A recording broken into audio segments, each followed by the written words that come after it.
The Hereafter 7.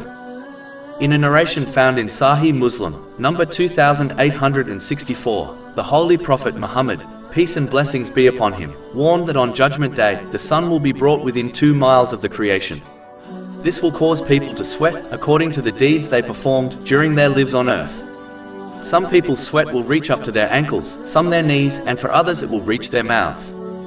One only needs to ponder over the times they were subjected to intense summer weather, and how the heat affected their attitude and behavior, in order to appreciate how difficult the situation on Judgment Day will be when the sun is brought so close to them.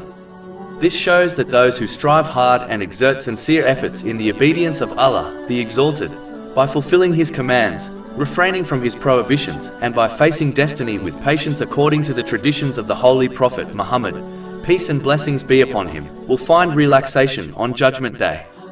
But those who were lazy, relaxed, and misused the blessings they were granted during their lives on earth, will be subjected to great stress on Judgment Day.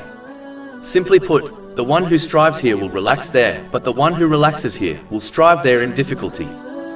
The same way people strive hard in this material world, so that they obtain a comfortable life, and even a comfortable retirement. Even though reaching retirement age is not guaranteed, Muslims should strive even harder in this world by obeying Allah, the Exalted, by using the blessings they have been granted in ways pleasing to Him, so that they can obtain peace and comfort in this world and on the day that is guaranteed to occur. It is a sign of great ignorance to strive for a day one may never reach, namely, the day of retirement, and not strive for a day they are guaranteed to reach and experience, namely, Judgment Day.